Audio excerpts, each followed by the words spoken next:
Thaina mamangaida sina hariba lamdam aduda ningthau ama palammi. Ningthau asigi masanupi ngakta ahum poklammi. Masanupi ahumak masak matau loina phajai. Adubo makhoi ahumgi manungda Rajkumari atombi Kwan Yin asina khwaidaki henna phajarammi. Sakta henba khaknatana thaugalon bebhar wakhal loksing yamna leirammi. Asigumba maramsing asina mapa ningthongna masanupi atonbi asibu mahakki hek mathangda mapa ki mahut silaugadaba masani haina khanjarammi. Nongma natraga nongmadi mahak amadi mahakki nupa haibadi ningthaugi mamak nupa asina leibak asi ngakadawribani haina khanjarammi. Adubu masigi ona tainavada thoklare. Rajkumari Kwan Yindi mapagi aningba apambasi hek khangbada nungaibagi mahud awa hujong langbagum maithong maksille. Mahakti konunggi arang arak nungaiba pumnamak asi kalaklamde. Leibaki mapi mapa oiba maharani oiba pamlamde. Karigumba mahakna leibak asigi maharani oirabadi mahak punsigi oina ningamdana adumak laikhragani haina khanjarammi. Nungti numit khudingi mahaki kada lairik kaya paduna loksing kaya tansinjarammi. Mahak lairik khakta natana masung mamanaba tina loinariba kaya gisu yamna khalammi. Mahaki honajamalna sahi kaya gi matungda Rajkumari Kwan Yin mahaki mase anidagi thoidok hendokna wakhal loksing leiba helammi. Maram asina mahaki maming ase lamdam adu sinba thungna maming salammi. Rajkumari Kwan Yin yamna seksin khojinna satpa nupini. Laita laira tola taraba kayagi mateng pangi matam pumnamakta ason anasingi yamna khanjarammi. Maram asina misam miyam singna thoidok hendokna laita laira singna mahakpu yamna nungsijarammi. Makhoigi mafamdadi Rajkumari asi lairembi amani haina phauba hainabasu yawi. Masa singna mapung pharaklabada nongmadi ningthongna mahakki masanupi Rajkumari Kwan Yinbu manakta kausilammi. Rajkumari mapagi manakta sanglaktuna khu khudak kunduna phamtharammi. Aduga maraibak leibak sokna mapabu khurumjai. Mapa ningthongna masabu hugatpiduna nungsina hairammi. Ipagi nungsirabi ipagi ibema nahakna henna khanglibaduni. Aihakna nahakpu kayagi matik nungsibage haibase. Nahaki ingja tapsaba minungsi thaujal amadi asumba satpa asigumba kaya singasina ipagi thamoibu joy tawbani. Ipana hana mamangdasu nangonda haikiba laikre. Ngasidi matang matam chap chare khanduna wafamse mayak sengna nangonda hairabani. Aihaki leibak asi nahak amadi nahaki na puroibada sinarage haidana ipana sap yungna khalledo. Maramasina ipana nahakpu matik saba bor khanduna lohonglage haina khallene. Rajkumari yamna nungaitana hairammi. Panthau nasa ihakti lohongbasi matang sadri bara haina khanjaido. Ha matang sadri haiba natte nahakpu sahi 19 mapung phadri barane. Yengo leibak asida leiriba nupi oibisingti nahakki sahi matang si yorakpada loina mayum makai panaba ngaktanine. Amaromda nahakna pamsaba nahakna haijabagi matungina lairik laisu amadi oja guru kayadagi mahai masing tamduna khangba yaba khangledo. Adubune haujikti napa ihakna hairibase yaroko. Matamasida Rajkumari Kwan Yinna hairammi. Panthau nasana haijaribase tabiyu. Nasana ningjariba asi thunghanbiyu. Nasabu lainingbi singna leiba mafamda leiduna punsigi dharmagi oiba mahaising tamnabagi ayabado pinabiyu. Masaki wafamsi tabada ningthau adu sor sangna hondoklammi. Mahak masabudi sengna nungsi. Aduna masaki wakal sokhanbasu pamlamde. Mahakna hairammi. Ipagi ibema nahakbu naha oibagi nungaiba yening thagi matam asibu manghan batana tana leibak miyam asibu nathaiduna satlage khalabro. Punsigi awa nungai pumnamak tungoinaramlaga mafam aduda tasengna satlage haina khalabro nahakpo. Madu yaro madu kaidonungda oithokpa yaro. Taw nahak tha amagi manungda nahak luhonggadabani. Lam kayagi matik saraba Rajkumar kayadagi isagi matik saba bor ama aina khallabani. Mahakto isana masak utrabasu mamingdi soidana taramlagani. Mapagi wafam adu tabada Rajkumari adu mamai lukthaduna laikhre. Kudakta mahak awabana thumatkiduna wakhal mangduna laimaida tukhi. Mama Maharani thuna chansilaktuna masabu hugatpiduna sauduna pukhi amasung ising thaduna mahak wakhal laknanaba hotnarammi. Nongma hauki Rajkumari kwangi mari mata ahal lamansingna mangonda hairammi. Madudi nahakna ningliba wakhaldu thadou. Napabungna hariba asi nahaki yaifanabani haina hairammi. Adubu Rajkumari ki wakhaldi hongba laikhidre. Makhoi pumnamakna khalle. Rajbhog thadokduna kanagumba amana laining lambida sangduna punsi lenkhiba haibasi tasengna angauba amagi wakhalni haina khalamme. Makhoi mayamna hanglakpa wahang khudingi Rajkumari na paukhum pirammi. Saudaba khonjel amana mangonda taklakpani madumak mahakna pangthokani haina hairammi. Asumna matamna asum hokibana lohongbagi matamsu lepkhre. Lohongba numit aduda Rajkumari kwan yin konungdagi lona senthoraklammi. Yamna lapna selaklaba matungda mahak umang amagi manakta leiba singthakta leiba lainingbi singi leifam amada thunglammi. Mafam adu yamna phajarammi. Singthak aduda sauraba leikol ama leirammi. Leikol dugi akoiva aduda khonglambi ikoi koina leirammi. Leikol dugi maningda lainingbi singi leinanaba fajaraba yum kaya leirammi. Rajkumari kwan yinna mayumdagi senthorakpa matamda amanba fizol selaklammi. Aduga mafam asida leiramliba lainingbi sing asisu angakpa phangna maong ama oirammi.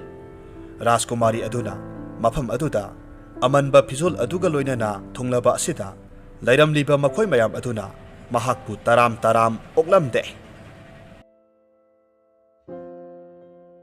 Makhoina kwan yinsi Rajkumari amani haibasi khanglamde.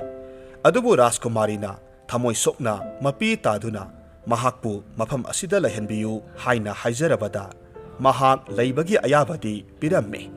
Adubu minai ama oina leihallammi. Karigumba mahakna tauriba thabak aduda khajiktang soirabadi tanthokige haibagi phibamda leirammi. Adubu haujik Rajkumari kwan yin mahakna matam kuina ningjarakpa manglan adu thungle haina khanjare. Adubu leiminariba atai mayam adunadi mahaksi yamna tusona lehaninglamme. Makhoina mangonda awaba thabak kaya piramme. Mahakpu mitkup amatang phauba pothaba phanghalamde. Numit chupa mahak singkhongda kumduna guhadagi ising soklaga singthak aduda pukhallaklamme. Ising mayam sokpa loiraga umangda satuna amuk sing khulli. Thabak mayam adu loirakpa matamdadi numit tasin kiramme. Madu phauba ahenba thabak kaya pisinduna ngaihakta phauba pothaba phanghalamde. Adubu panawarabasu mahakti awaba machet amata uthoklamde.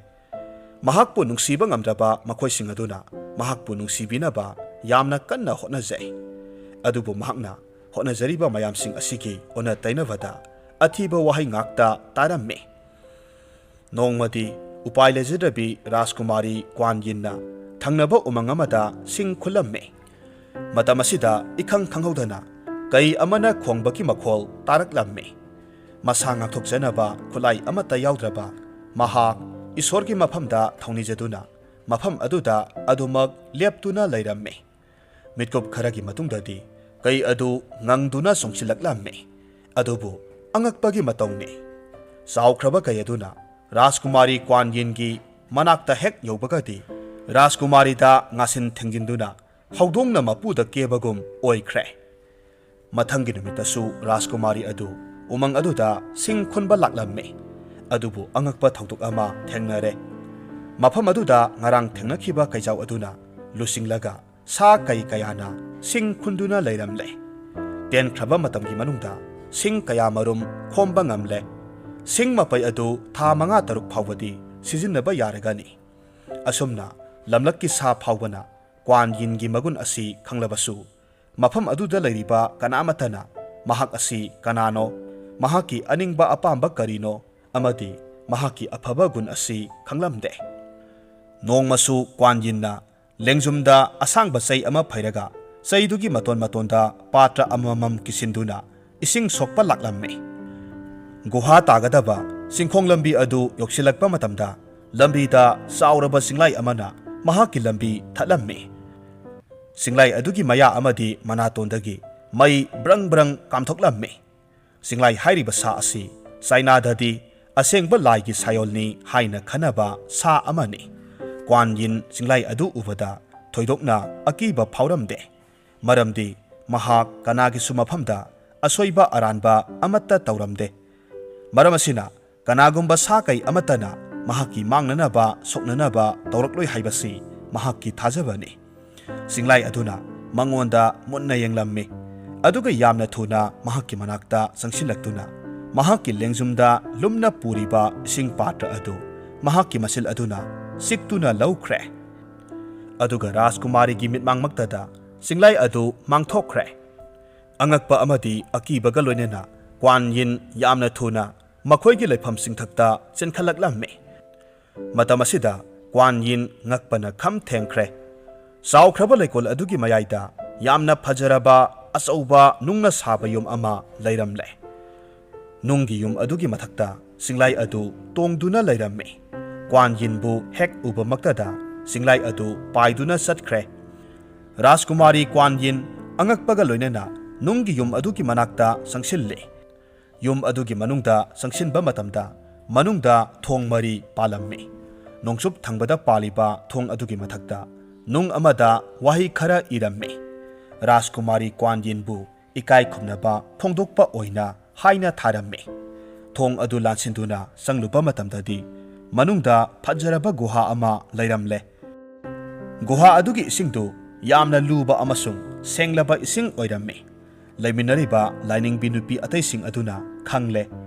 Madudi mafam asida mitrangi matawgum nauna phawgalakliba nunggi yum amadi mitrangi guha asi Kwan Yin gi thamoi sengjaba amakpa yaudraba lamsat adugi mahaini haibasi. Maram aduna makhoina handakti hanagum mangonda tathi tawoina tawkhidre. Nupi amana hairamme. Taibang mapuna aikhoigi sumang maktada phajaraba mitrangi guha ama tawbiramle. Aduna nupi masa asina singkhada kumduna ising sokpadumakti tawraroido. Adubu karigino mahaki maming thong asigi mathakta iramliba asina. Asumna hainariba thaujal haitraba makhoigi wahaising adu Kwan Yinna taramme. Mahak sangsinduna singlaina tambiramba khudol adugi matangda haira sira khalle. Adubu haidabana phare khanduna tuminna leiramme. Matam khara haukhre. Laiminariba lainingbi singaduna Kwan Yin bu amok tathi tawaina tawba haurakle. Handakti hanadagi hena tathina tawramme. Makhoina hairame nupi masa mafam asida leike hairabadi thabak sugadabani. Aikhoisu aikhoigi hauzik oiriba phibamse oiraknaba hotnabada yamna kanna sukhraba zatni. Nahaksu aikhoina tawrukibagum kanna hotnagadabani. Asumna haiduna mahakpu thabak kaya kaya piramme. Lairik pabagi lai khurumbagi matam amata piramde. Nongmagi numitni ayuk anganba nong ngalakpa matamni. Tumlamba laining binupi mayam adu ahuba khonjel amana mikap khangthok thoknaraklamme. Makhoi pumnamak thuna mapalda thoraktuna yengbadadi khangle. Mafam adubu ikoi koina khajiliba seki phaklang adugi wangmada lanmi kayana law khonglamme. Mafam asi mai tharagani haina lauraklamme. Tasengna ningthaugi aronba lanmisingna Rajkumari Kwan mafam asida leire haibasi khangbadagi sauraba ningthauna yathang tawrakhibani. Lamhenbi Rajkumari bu khudakta phaduna purakadabani. Mahakna sangjafam lauriba mafam adu thugaigadabani haiba wafam asini. Lainingbi mayam aduna hainaramme. Aikhoida khudongthiba awaba purakliba misak asi kanano. Mahak aduna tawriba thabak asi karino. Asuk papki masak oiraba thabakni masidi. Haujik isorna aikhoibu manghallage haina khankhra male. Asum haina duna makhoi masel amana amada yengnai. Adubu makhoi kana amatana oirakliba phibam asi Kwan Yin na ohenbani haibadi khanglamde.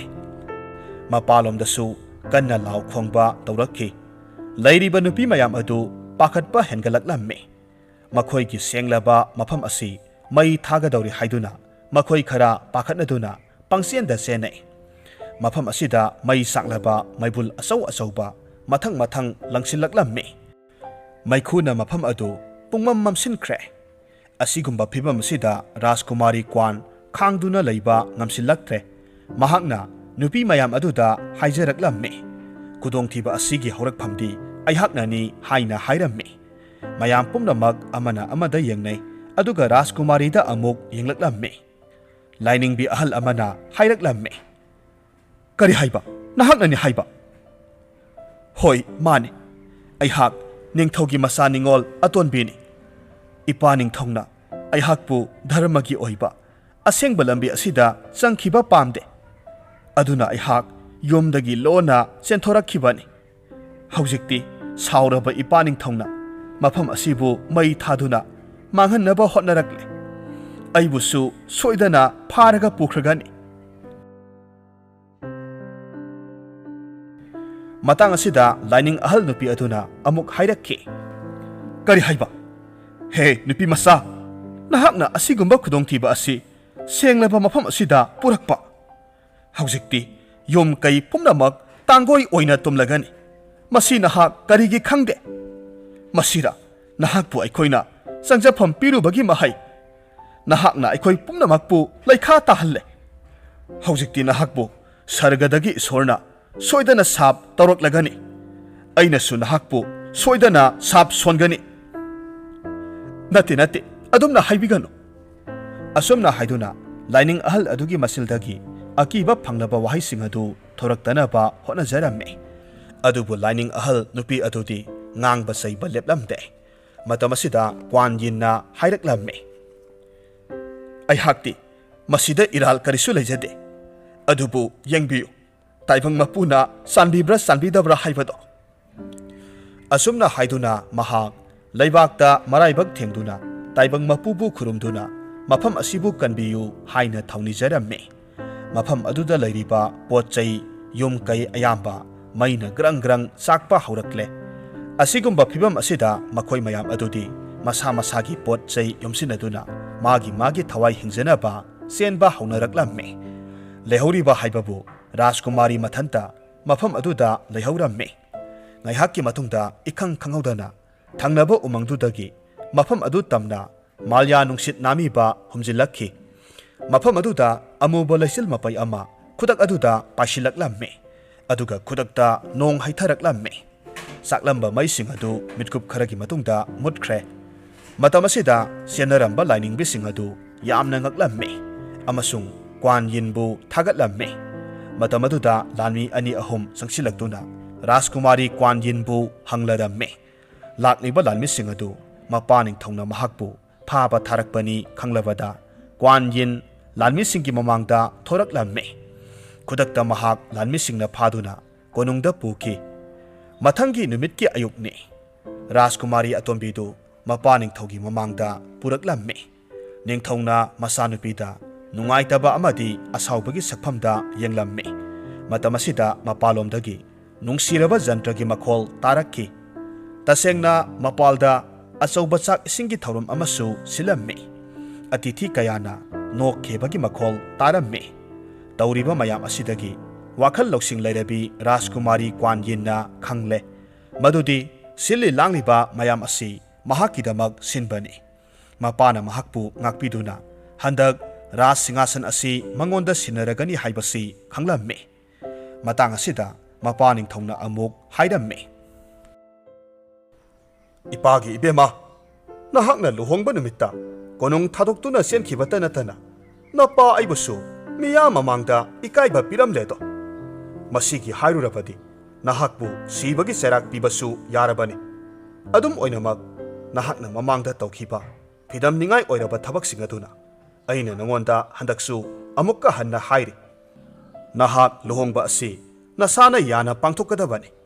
Karigumba handak aina hairibase masida yadrabadi sibagi serak soidana phangni.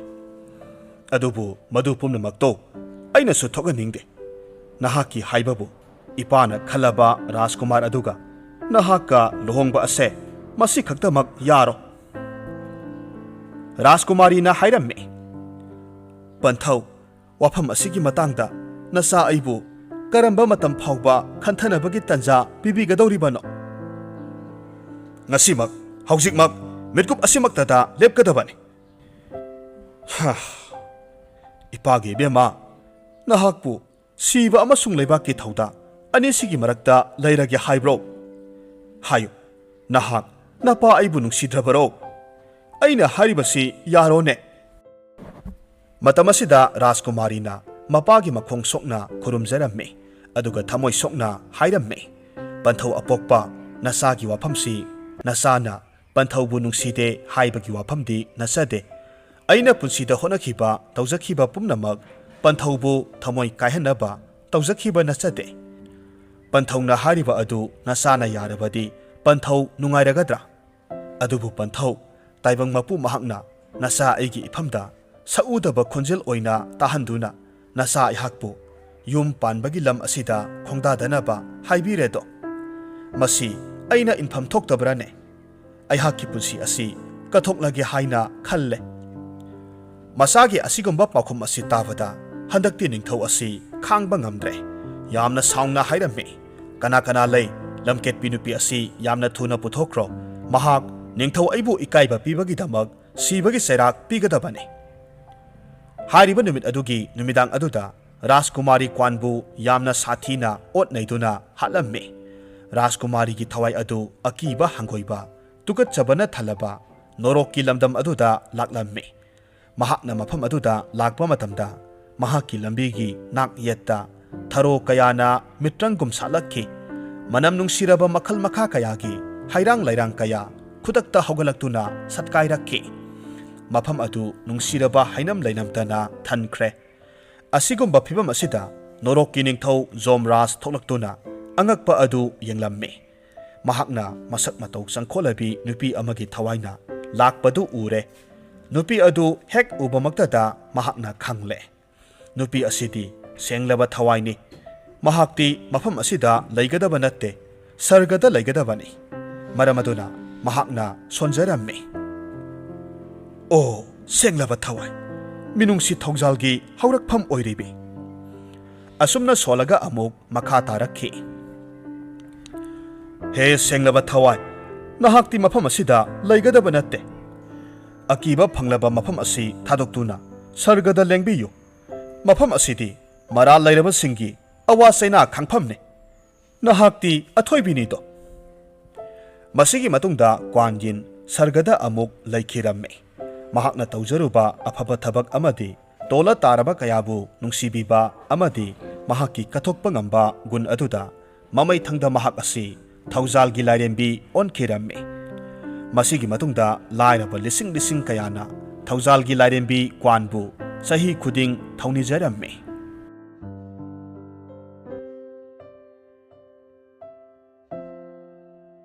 ꯍꯧꯖꯤꯛ ꯑꯃꯨꯛ ꯇꯥꯃꯤꯟꯅꯔꯁꯤ ꯏꯪꯂꯤꯁꯀꯤ fairy ꯇꯦꯜ ꯗꯣꯔꯥꯅꯤ ꯋꯥꯔꯤ ꯑꯁꯤ ꯁꯨꯟꯗꯔꯆꯥꯟ ꯂꯥꯏꯁ꯭ꯔꯝꯅ ꯊꯥꯕꯤꯔꯛꯄ ꯋꯥꯔꯤꯅꯤ ꯃꯊꯥꯏ ꯊꯥꯏꯅ ꯃꯃꯥꯡꯉꯩꯗ ꯍꯤꯟꯗꯨꯁꯇꯥꯟꯒꯤ ꯃꯐꯝ ꯑꯃꯗ ꯃꯅꯝ ꯅꯨꯡꯁꯤꯕ ꯊꯥꯎ ꯌꯣꯟꯕ ꯅꯨꯄꯥ ꯑꯃ ꯂꯩꯔꯝꯃꯤ ꯃꯍꯥꯛꯀꯤ ꯃꯆꯥꯅꯨꯄꯤ ꯗꯣꯔꯥꯅꯤ ꯀꯧꯕꯤ ꯃꯁꯛ ꯃꯇꯧ ꯂꯥꯏꯔꯦꯝꯕꯤꯒꯨꯝ ꯅꯤꯡꯊꯤꯖꯔꯕꯤ ꯌꯥꯝꯅ ꯂꯧꯁꯤꯡ ꯂꯩꯕꯤ ꯑꯃꯈꯛ ꯂꯩꯔꯝꯃꯤ ꯃꯍꯥꯛꯀꯤ ꯐꯖꯕꯗ ꯍꯦꯟꯅ ꯃꯒꯨꯟ ꯍꯥꯞꯂꯤꯕ ꯑꯁꯤꯅ ꯃꯍꯥꯛꯀꯤ ꯃꯁꯝ ꯑꯁꯤꯅꯤ ꯃꯍꯥꯛꯀꯤ ꯃꯁꯝ ꯑꯁꯤ ꯁꯅꯥ ꯃꯆꯨꯒꯨꯝꯅ ꯌꯥꯝꯅ ꯅꯤꯡꯊꯤꯖꯩ ꯑꯗꯨꯒ ꯃꯁꯝ ꯑꯁꯤꯒꯤ ꯃꯅꯝꯅ ꯃꯅꯝ ꯅꯨꯡꯁꯤꯔꯕ ꯑꯟꯗꯔꯒꯨꯂꯥꯞ ꯑꯃꯒꯨꯝ ꯅꯨꯡꯁꯤꯔꯝꯃꯤ ꯑꯗꯨꯕꯨ ꯃꯍꯥꯛꯁꯤ ꯃꯤꯌꯥꯝꯅ ꯈꯪꯗꯕ ꯃꯇꯤꯛ ꯃꯒꯨꯟ ꯑꯃꯈꯛ ꯃꯁꯥꯗ ꯌꯥꯎꯏ ꯃꯍꯥꯛ ꯑꯁꯤ ꯅꯨꯃꯤꯗꯥꯡ ꯈꯨꯗꯤꯡ ꯂꯥꯏꯔꯝꯂꯦꯟꯗ ꯆꯠꯇꯨꯅ ꯁꯣꯔꯥꯔꯦꯟ ꯅꯤꯡꯊꯧꯒꯤ ꯃꯃꯥꯡꯗ ꯖꯒꯣꯏ ꯁꯥꯕ ꯍꯦꯛ ꯍꯦꯛ ꯌꯥꯎꯔꯝꯃꯤ ꯃꯁꯤꯒꯤ ꯋꯥꯐꯝ ꯑꯁꯤ ꯃꯍꯥꯛꯄꯨ ꯍꯦꯛ ꯄꯣꯛꯂꯤꯕ ꯃꯄꯥ ꯐꯥꯎꯕꯅ ꯈꯪꯂꯝꯗꯦ ꯃꯍꯥꯛ ꯃꯁꯝꯁꯤ ꯑꯁꯨꯝ ꯁꯥꯡꯂꯛꯄꯅ ꯃꯁꯝꯁꯤ ꯍꯦꯛ ꯁꯦꯟꯅꯕꯗ ꯑꯋꯥꯕ ꯑꯃ ꯑꯣꯏꯔꯦ ꯑꯗꯨꯅ ꯅꯣꯡꯃꯗꯤ ꯃꯍꯥꯛꯀꯤ ꯃꯁꯝ ꯈꯔ ꯀꯛꯂꯒ ꯑꯆꯧꯕ ꯎꯅꯥ ꯑꯃꯅ ꯌꯦꯠꯁꯤꯜꯂꯒ ꯃꯕꯨꯛ ꯇꯞꯅ ꯆꯦꯟꯊꯔꯛꯂꯤꯕ ꯌꯨꯝꯒꯤ ꯅꯥꯀꯟꯗ ꯆꯦꯜꯂꯤꯕ ꯇꯨꯔꯦꯜꯒꯤ ꯏꯁꯤꯡꯗ ꯊꯥꯗꯈꯤꯔꯝꯃꯤ ꯑꯁꯨꯝ ꯊꯣꯛꯎ ꯇꯝꯈꯤꯕꯅ ꯍꯥꯏꯔꯤꯕ ꯇꯥꯟꯖꯥ ꯑꯁꯤꯗ ꯂꯩꯕꯥꯛ ꯑꯗꯨꯒꯤ ꯅꯤꯡꯊꯧꯒꯤ ꯃꯆꯥꯅꯨꯄꯥ ꯑꯗꯨ sadan basalubagi asukki matik ising khawranglaklammi Doraniगी samna tawtharakliba turel aduda mahak ising thakpa laklammi mahakna ising adu hauna thaklingai sam yawba una adu hinaw amagi matawgum Rajkumar aduna lairiba adomda chansilaklammi Tanja asida Rajkumar aduna karino haiduna yenglubada fajaraba sam khara yawramba ure sam adudagi andar gulab ki manam nungsiraba lainam thoraklammi manam asi hek tarubada Rajkumar asi sakhangdabi sam asigi mapu adugi wakhalda pungaw ngawkhre asumna mahak nupi adugi nungsibada ngawkhiduna wakhal yamna nungaitana konungda halaklammi Rajkumar gi mataw asi mamangda amukta tawdaba oibana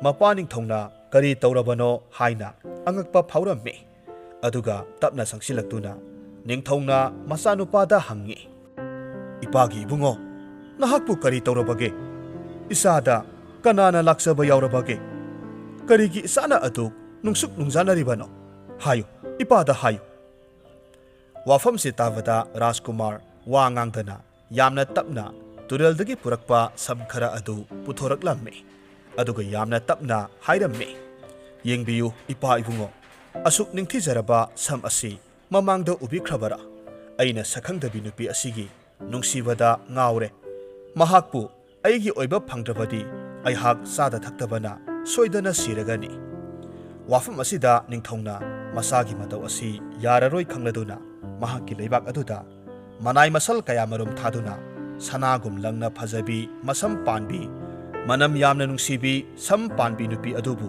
koina thihallammi asum koina thirakpa matamda nupi asi manam nungsiba thaw yonba nupa adugi masa nupi dorani ni haibasi khangle aduga ningthogi manaising adunasu samdugi mapudu thire haibagi paw asi asum sandokhibana dorani su hanana paw asi tarammi masidagi mahakna mapada hairammi paba makhoina thiriba sam adu aigi oiramlabadi ningthongna mahakki masaga luhongnaba soidana hairakani masida pabana ningthauda ningthina haibiyu iningthongna isanupi asibu imau oibininglabadi wafam amadi hana yabiba tai luhonglaba matung numit leiringai ayuk nungthilgi matamdadi iningthogi konungda isanupisi adum leisanu aduga numit hek takhibaga mapa aigi yumda leisanu asumna ningthauda haibiyu mataw asumna dorani na wa melammi wafam si tavada mapa adu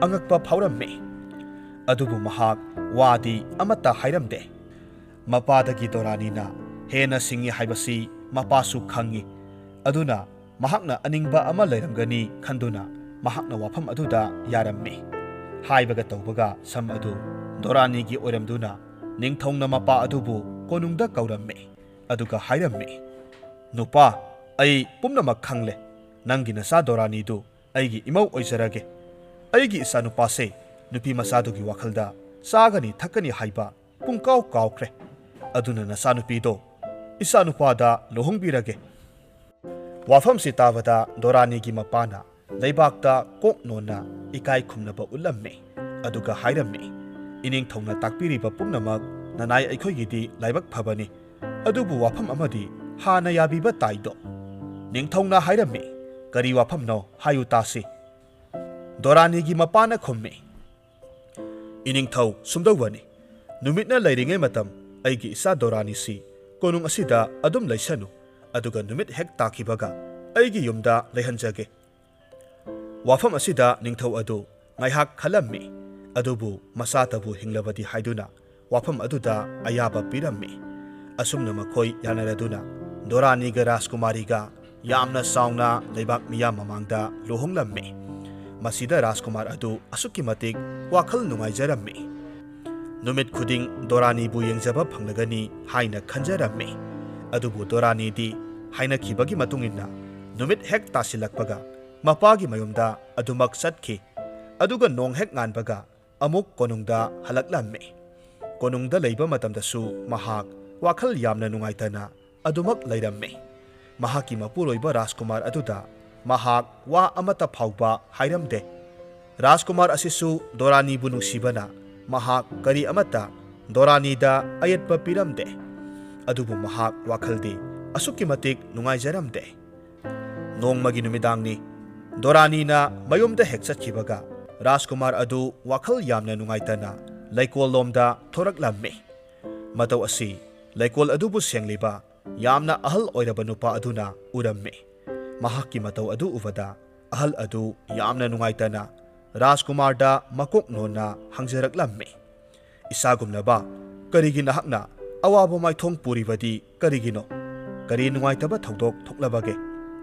ꯋꯥꯐꯝ ꯑꯁꯤ ꯇꯥꯕꯗ ꯔꯥꯖꯀꯨꯃꯥꯔ ꯌꯥꯝꯅ ꯅꯨꯡꯉꯥꯏꯇꯅ ꯍꯥꯏꯔꯝꯃꯤ꯫ ꯏꯄꯥꯒꯨꯝꯂꯕ, ꯑꯩꯍꯥꯛꯁꯤ ꯃꯁꯛ ꯃꯇꯧ ꯂꯥꯏꯒꯨꯝꯅ ꯅꯤꯡꯊꯤꯖꯔꯕꯤ ꯅꯨꯄꯤ ꯑꯃꯈꯛꯀ ꯄꯨꯟꯁꯤ ꯂꯩꯄꯨꯟ ꯁꯦꯝꯖꯔꯦ꯫ ꯑꯗꯨꯕꯨ ꯃꯇꯝ ꯄꯨꯝꯅꯃꯛꯇ ꯃꯍꯥꯛꯇꯤ ꯋꯥꯈꯜ ꯅꯨꯡꯉꯥꯏꯇꯅ ꯑꯗꯨꯃꯛ ꯂꯩ꯫ ꯑꯩꯉꯣꯟꯗꯁꯨ ꯋꯥ ꯑꯃꯠꯇ ꯍꯥꯏꯕ ꯂꯩꯈꯤꯗ꯭ꯔꯦ꯫ ꯅꯨꯃꯤꯗꯥꯡ ꯈꯨꯗꯤꯡ ꯃꯄꯥꯒꯤ ꯃꯌꯨꯝꯗ ꯍꯦꯛꯇ ꯆꯠꯈꯤ, ꯑꯗꯨꯒ ꯅꯣꯡ ꯍꯦꯛ ꯉꯥꯟꯕꯒ ꯑꯃꯨꯛ ꯀꯣꯅꯨꯡ ꯑꯁꯤꯗ ꯍꯜꯂꯛꯏ꯫ ꯑꯗꯨꯕꯨ ꯃꯍꯥꯛ ꯑꯁꯥꯕ ꯅꯨꯡꯒꯤ ꯃꯨꯔꯇꯤ ꯑꯃꯒꯨꯝ ꯀꯔꯤ ꯑꯃꯠꯇ ꯍꯥꯏꯕ ꯇꯧꯗꯦ꯫ ꯑꯩꯍꯥꯛ ꯀꯔꯤ ꯇꯧꯒꯗꯕꯅꯣ ꯍꯥꯏꯐꯝ ꯈꯪꯗ꯭ꯔꯦ꯫ ꯃꯇꯧ ꯑꯁꯨꯝꯅ ꯌꯥꯝꯅ ꯅꯨꯡꯉꯥꯏꯇꯅ ꯋꯥꯔꯤ ꯑꯍꯜ ꯑꯗꯨꯗ ꯇꯝꯖꯔꯝꯃꯤ꯫ ꯃꯇꯧ ꯑꯁꯤꯗ ꯑꯍꯜ ꯑꯁꯤꯁꯨ ꯌꯥꯝꯅ ꯅꯨꯡꯉꯥꯏꯔꯝꯗꯦ꯫ ꯉꯥꯏꯍꯥꯛ ꯇꯨꯃꯤꯟꯅ ꯂꯩꯗꯨꯅ ꯋꯥꯈꯜ ꯇꯧꯔꯒ ꯑꯍꯜ ꯑꯗꯨꯅ ꯃꯍꯥꯛꯀꯤ ꯀꯥ ꯑꯗꯨꯗ ꯆꯪꯈ꯭ꯔꯦ, ꯑꯗꯨꯒ ꯆꯩ ꯃꯆꯥ ꯑꯃꯈꯛ ꯄꯨꯊꯣꯔꯛꯂꯝꯃꯤ꯫ ꯑꯗꯨꯒ ꯆꯩ ꯑꯗꯨ ꯔꯥꯖꯀꯨꯃꯥꯔꯗ ꯄꯤꯗꯨꯅ ꯍꯥꯏꯔꯝꯃꯤ, ꯔꯥꯖꯀꯨꯃꯥꯔ, ꯁꯦ,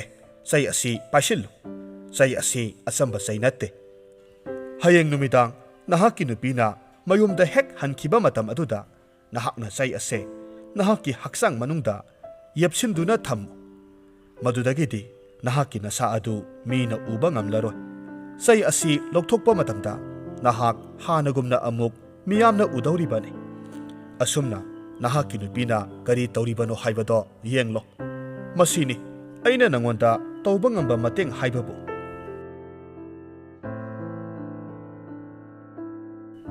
ꯃꯇꯧ ꯑꯁꯨꯝꯅ ꯑꯍꯜ ꯑꯗꯨꯅ ꯔꯥꯖꯀꯨꯃꯥꯔ ꯑꯗꯨꯒꯤ ꯃꯇꯦꯡ ꯇꯧꯕꯤꯔꯝꯃꯤ꯫ ꯔꯥꯖꯀꯨꯃꯥꯔ ꯑꯗꯨ ꯋꯥꯐꯝꯁꯤ ꯇꯥꯕꯗ ꯑꯁꯨꯛꯀꯤ ꯃꯇꯤꯛ ꯍꯔꯥꯎꯔꯝꯃꯤ꯫ ꯑꯍꯜ ꯑꯁꯤꯕꯨ ꯌꯥꯝꯅ ꯊꯥꯒꯠꯂꯝꯃꯤ꯫ ꯃꯁꯤꯗꯒꯤ ꯃꯍꯥꯛ ꯆꯩ ꯑꯗꯨ ꯄꯥꯏꯗꯨꯅ ꯀꯣꯅꯨꯡꯗ ꯆꯪꯈ꯭ꯔꯦ꯫ ꯑꯁꯨꯝꯅ ꯅꯨꯃꯤꯠ ꯑꯗꯨꯃꯁꯨ ꯍꯧꯈꯤꯗꯨꯅ ꯃꯊꯪꯒꯤ ꯅꯨꯃꯤꯗꯥꯡ ꯑꯃꯨꯛ ꯑꯣꯏꯁꯤꯜꯂꯛꯂꯦ꯫ ꯅꯨꯃꯤꯠ ꯑꯁꯤꯗꯁꯨ ꯃꯍꯥꯛꯀꯤ ꯅꯨꯄꯤ ꯗꯣꯔꯥꯅꯤ ꯍꯥꯟꯅꯒꯤ ꯃꯇꯧꯒꯨꯝ ꯃꯌꯨꯝꯗ ꯆꯠꯅꯅꯕ ꯁꯦꯝ ꯁꯥꯔꯝꯃꯤ꯫ ꯍꯥꯏꯔꯤꯕ ꯇꯥꯟꯖꯥ ꯑꯁꯤꯗ ꯔꯥꯖꯀꯨꯃꯥꯔ ꯑꯁꯤꯁꯨ ꯃꯍꯥꯛꯀꯤ ꯅꯨꯄꯤ ꯈꯪꯍꯟꯗꯅ ꯆꯩ ꯑꯗꯨ ꯃꯁꯥꯗ ꯍꯥꯞꯆꯤꯜꯂꯦ꯫ ꯃꯁꯤꯗꯒꯤꯗꯤ ꯃꯍꯥꯛ ꯃꯍꯥꯛꯀꯤ ꯅꯨꯄꯤꯅ ꯎꯕ ꯐꯪꯗ꯭ꯔꯦ꯫ ꯑꯁꯨꯝꯅ ꯃꯍꯥꯛ ꯗꯣꯔꯥꯅꯤꯒꯤ ꯃꯇꯨꯡ ꯑꯁꯨꯝ ꯏꯟꯅꯔꯛꯂꯝꯃꯤ꯫ ꯑꯗꯨꯒ ꯃꯍꯥꯛꯁꯨ ꯗꯣꯔꯥꯅꯤꯒꯤ ꯌꯨꯝ ꯃꯅꯨꯡꯗ ꯆꯪꯂꯛꯂꯝꯃꯤ꯫ ꯃꯇꯝ ꯑꯗꯨꯗ ꯃꯍꯥꯛꯅ ꯎꯔꯦ ꯃꯍꯥꯛꯀꯤ ꯅꯨꯄꯤꯅ ꯑꯟꯗꯔꯒꯨꯂꯥꯞ ꯉꯥꯛꯇ ꯌꯥꯎꯕ ꯏꯁꯤꯡ ꯑꯃꯗ ꯏꯔꯨꯖꯗꯨꯅ ꯂꯩꯕ ꯑꯗꯨ꯫ ꯃꯁꯤ ꯍꯦꯛ ꯂꯣꯏꯕꯒ ꯗꯣꯔꯥꯅꯤ ꯐꯖꯔꯕ ꯐꯤꯖꯣꯜ ꯁꯦꯠꯆꯤꯜꯂꯦ, ꯑꯗꯨꯒ ꯃꯈꯣꯡ ꯃꯔꯤ ꯄꯥꯟꯕ ꯐꯝꯐꯝ ꯑꯃꯗ ꯐꯝꯂꯒ ꯍꯥꯏꯔꯝꯃꯤ, ꯍꯦ ꯐꯝꯐꯝ, ꯅꯍꯥꯛ ꯑꯩꯕꯨ ꯁꯣꯔꯥꯔꯦꯟꯒꯤ ꯃꯅꯥꯛꯇ ꯊꯨꯅꯃꯛ ꯄꯨꯔꯣ꯫ ꯃꯁꯤꯗꯒꯤ ꯐꯝꯐꯝ ꯑꯗꯨ ꯇꯞꯅ ꯇꯞꯅ ꯄꯥꯏꯈꯠꯂꯛꯂꯝꯃꯤ꯫ ꯃꯇꯥꯡ ꯑꯁꯤꯗ ꯔꯥꯖꯀꯨꯃꯥꯔ ꯑꯗꯨꯁꯨ ꯐꯝꯐꯝ ꯑꯗꯨꯗ ꯌꯥꯜꯂꯝꯃꯤ, ꯑꯗꯨꯒ ꯑꯍꯥꯡꯕ ꯃꯥꯂꯪꯗ ꯄꯥꯏꯈꯠꯂꯛꯂꯝꯃꯤ꯫ ꯑꯁꯨꯝꯅ ꯃꯈꯣꯏ ꯑꯁꯨꯝ ꯄꯥꯏꯈꯠꯂꯛꯄ ꯑꯁꯤꯗ ꯗꯣꯔꯥꯅꯤꯒꯤ ꯃꯔꯨꯞ ꯂꯥꯏꯔꯦꯝꯕꯤ ꯑꯗꯨꯒꯤ ꯃꯅꯥꯛꯇ ꯆꯪꯂꯝꯃꯤ꯫ ꯗꯣꯔꯥꯅꯤꯒꯤ ꯃꯔꯨꯞ ꯂꯥꯏꯔꯦꯝꯕꯤ ꯑꯗꯨꯅ ꯍꯥꯏꯔꯛꯂꯝꯃꯤ, ꯏꯇꯥ ꯗꯣꯔꯥꯅꯤ, ꯀꯔꯤꯒꯤꯅꯣ ꯉꯁꯤꯗꯤ ꯑꯁꯨꯛ ꯊꯦꯡꯂꯛꯂꯤꯕꯗꯤ? ꯃꯃꯥꯡꯗ ꯑꯁꯨꯝꯅ ꯅꯍꯥꯛ ꯑꯃꯨꯛꯇ ꯇꯧꯈꯤꯗ꯭ꯔꯤ꯫ ꯅꯍꯥꯛꯀꯤ ꯅꯨꯄꯥꯗ ꯑꯩꯈꯣꯏꯒꯤ ꯑꯔꯣꯟꯕ ꯋꯥꯔꯤꯁꯤ ꯍꯥꯏꯗꯣꯛꯈ꯭ꯔꯕꯔꯥ? ꯑꯩ ꯌꯥꯝꯅ ꯆꯤꯡꯅꯩ꯫ ꯗꯣꯔꯥꯅꯤꯅ ꯍꯥꯏꯔꯝꯃꯤ, ꯏꯇꯥ, ꯀꯔꯤꯅꯣ ꯍꯥꯏꯔꯤꯕꯗꯨꯕꯨ? ꯑꯩꯅ ꯀꯔꯤꯒꯤ ꯅꯈꯣꯏꯗ ꯑꯣꯏꯗꯕ ꯉꯥꯡꯒꯗꯧꯔꯤꯕꯅꯣ? ꯑꯩꯍꯥꯛ ꯍꯧꯖꯤꯛꯁꯨ ꯑꯩꯍꯥꯛꯀꯤ ꯅꯨꯡꯁꯤꯔꯕ ꯏꯄꯨꯔꯣꯏꯕ ꯑꯗꯨꯗ ꯋꯥ ꯑꯃ ꯐꯥꯎꯕ ꯍꯥꯏꯗ꯭ꯔꯤꯕꯅꯤ꯫ ꯃꯇꯝ ꯄꯨꯝꯅꯃꯛꯇ ꯃꯍꯥꯛꯅ ꯑꯩꯒꯤ ꯋꯥꯕꯤꯕ ꯎꯕꯗ ꯑꯩꯍꯥꯛ ꯑꯋꯥꯕ ꯍꯥꯏꯕꯗꯣ ꯑꯣꯏꯔꯦ꯫ ꯑꯁꯨꯝꯅ ꯍꯥꯏꯅꯗꯨꯅ ꯊꯃꯣꯏ ꯁꯦꯡꯅ ꯂꯥꯏꯔꯦꯝꯕꯤ ꯑꯗꯨꯗ ꯇꯝꯂꯝꯃꯤ꯫ ꯑꯗꯨꯕꯨ ꯂꯥꯏꯔꯦꯝꯕꯤ ꯑꯗꯨꯗꯤ ꯃꯄꯨꯛꯅꯤꯡꯗꯗꯤ ꯑꯗꯨꯝ ꯆꯤꯡꯅꯔꯝꯃꯤ꯫ ꯑꯗꯨꯕꯨ ꯋꯥꯗꯤ ꯀꯔꯤꯃꯠꯇ ꯍꯥꯏꯗꯅ ꯗꯣꯔꯥꯅꯤꯒꯤ ꯐꯝꯐꯝ ꯅꯥꯀꯟꯗ ꯐꯝꯂꯗꯨꯅ ꯑꯃꯨꯛ ꯁꯣꯔꯥꯔꯦꯟꯒꯤ ꯃꯅꯥꯛ ꯇꯝꯅ ꯂꯥꯛꯂꯝꯃꯤ꯫ ꯔꯥꯖꯀꯨꯃꯥꯔ ꯑꯗꯨꯁꯨ ꯐꯝꯐꯝ ꯑꯗꯨꯗ ꯌꯥꯟꯗꯨꯅ ꯑꯗꯨꯃꯛ ꯁꯣꯔꯥꯔꯦꯟꯒꯤ ꯃꯅꯥꯛ ꯌꯧꯔꯛꯂꯦ꯫ ꯃꯁꯤꯗꯒꯤ ꯗꯣꯔꯥꯅꯤ ꯑꯃꯗꯤ ꯂꯥꯏꯔꯦꯝꯕꯤ ꯑꯗꯨ ꯁꯣꯔꯥꯔꯦꯟꯕꯨ ꯈꯨꯔꯨꯝꯖꯔꯒ ꯅꯨꯡꯁꯤꯔꯕ ꯖꯟꯇ꯭ꯔꯒꯤ ꯈꯣꯟꯖꯦꯜꯒ ꯂꯣꯏꯅꯅ ꯌꯥꯝꯅ ꯅꯤꯡꯊꯤꯖꯅ ꯖꯒꯣꯏ ꯁꯥꯕ ꯍꯧꯔꯛꯂꯝꯃꯤ꯫ ꯃꯇꯧ ꯑꯁꯤ ꯃꯍꯥꯛꯀꯤ ꯅꯨꯄꯥ ꯔꯥꯖꯀꯨꯃꯥꯔ ꯑꯗꯨꯁꯨ ꯃꯃꯤꯠꯃꯛꯅ ꯎꯔꯝꯃꯤ꯫ ꯑꯁꯨꯝꯅ ꯖꯒꯣꯏ ꯁꯥꯔꯝꯕꯗꯒꯤ ꯅꯣꯡ ꯉꯥꯜꯂꯛꯀꯗꯧꯔꯦ꯫ ꯃꯁꯤꯗꯒꯤ ꯗꯣꯔꯥꯅꯤ ꯑꯃꯁꯨꯡ ꯂꯥꯏꯔꯦꯝꯕꯤ ꯑꯗꯨ ꯑꯃꯨꯛ ꯃꯥꯂꯦꯝꯗ ꯍꯟꯅꯅꯕ ꯁꯦꯝ ꯁꯥꯔꯛꯂꯝꯃꯤ꯫ ꯔꯥꯖꯀꯨꯃꯥꯔ ꯑꯗꯨꯁꯨ ꯍꯥꯟꯅꯒꯨꯝ फमफम अदुदा यालदुना मालेमदा कुमलक्खि राजकुमार अदु प्रप प्रप महाकी कोनुंगदा चटखिदुना सई अदु लौथुक्तुना महाकी नुपी Lakpa ngaiduna tumsinnarame ngaiak leibagadi महाकी नुपी हलकले अदुगा हानगी मतौगुम थवाई नुंगाइतना लेरम्मे हारिबा तंजा असिदा महाकी नुपाना हाइरक्लम्मे दोरानी ngasi aigi mangda nahakna lairamlenda jagoi ningthina sarame wafam asida mahaki nupi adudi karimata tadabagum tuminna lei adubu wakaldadi khalle kari mangnone masibo is masibo tasengna mang origadra mangdabu asuk ningthina khangda khangbagum haifam thokprane asumna khalle aduga wadi amata haidana tuminna adumak phamlamme mathangi ayuk haukhiduna numit amuk tarakle हानगी मतौगुम महाकी नुपीना सत्खिबदु मतुंग इनरम्मे अदुगा ममांगदा तौखिबा अदुगुमना अमुक तौरम्मे अदुगा महाकी नुपीना लाक्लबा मतमदा महाकी ममंगदा उबा सादुना अमुक दोरानीना लाइरमलेंदा तौबसिंग अदु निंगथीना हाइरम्मे मसी ताबदा महाकी नुपी दोरानी असुकी मतिक अंगकपा ओइख्रे महाकी नुपादा मुन्ना येंगदुना यामना तपना हाइरम्मे तसेंगनमक नहाकीदु मंगला नत्रगना नहाकसु मफम अदुदा हाइबा लोइफात्रिङै राजकुमार मरक थत्तुना हाइरम्मे होय अइहाक नहाकी नतुंग इलक्तुना मफम अदुदा लाखिबने दोरानीना हाइरम्मे करिगिदमक अइहाकी इतुंग इलक्लिबनो राजकुमारना खुम्मे असुक कुइबसी अइहाक नंगबु नुंगसिबना नंगी अपाम्बदा येतखिदबने अदुबु नंगना नुमिदांग युमदा सटलिबदु करी तौबनो हाइबदो खंगनिंगदुना आई नहाकी नतुंग इल्लुबने मपुरोइबदा ममित अदु पिरोइनना centric यंगलम्मे अदुगा यामना नुंगसिना हाइरम्मे नहाकना अइबु नुंगसि हाइबदाइने अइगी तुंग इलक्लोइ हाइबगी थाजबा पिबियु मसिदा महाकी नुपा अदुसु यारे मथंगी नुमिदांग अदुदा हानगुम दोरानी सत्खिरम्मे अदुबु राजकुमारी अदुदी दोरानी की मतुंग इनरक्लम्दे दोरानी लाइरमलेन यौरबा मतुंगदा यामना निंगथिजना जगोई सारम्मे मसी उबदा सोरारेना पेनमन खदुना हाइरक्लम्मे हे नुपी नहाकी जगोई असि उबदा अइहाक पुंगपेन पेले नंगना अपाम्बा बोल अमतंग अइंगोंदगी निजौ अदुबु दोरानीदी मकोक तमक नोमलम्मे वादी अमता हाइरमदे मसिदा सोरारेना नुपी असिगी पुकनिंगबु खुदक्ता खंगबा ngamle हाइरक्खि फरे फरे नुपी मसा ngasidagiди nahak mafam asida amuk hanna laklaganu nahaki napuroibaga nungaina panjaruro asumna bor pibirakle soraren gi wafam asida dorani asuki matik nungairamme masidagi harau harau malemda kumlaktuna mapuroibagi manak tamna laklamme mapuroibasu mahakpu halakpa ngaiduna leiramme masida mahaki nupina अहानबा ओइना मपुरोइबदा यामना नुंगसिना हाइरम्मे ngasiदी करी मंग उबिबगे मदुदा राजकुमार अदुसु मबुकनिंग नुंगाइजरम्मे अदुगा महाकी नुपीगी मनाक्ता तपना संगसिंदुना यामना नुंगसिना हाइरम्मे अइहाक नंगबु हलकपा वाना ngaइरमलिबने वाफम असि ताबदा महाकी नुपी अदुसु हिक हिक लाउना कपथोरकलम्मे राजकुमार की पाम्बोमदा ngaथदुना कपलम्मे अदुगा हाइरक्खि अइबु ngakpiyu अइना नहाकपु यामना वहनख्रे ngasidagiदी अमुक हन्ना अइ नहाकपु वहल्लरोय मतौ असुमना सोरारेना हाइरक्पा खुदिंगमक महाकना तमजरम्मे हारिबा नुमित असिदागिदी राजकुमार अमदी दोरानी यामना नुंगसि सानना नुंगाइ याइफना पानखिरम्मे वारी असि नुंगाइबिरगदी लाइक तौबिरमो कमेंट तौबिरमो अदुगा चैनल असिदा नौना संबिरक्पा ओइरगदी चैनल असिबु सब्सक्राइब तौबिरमो।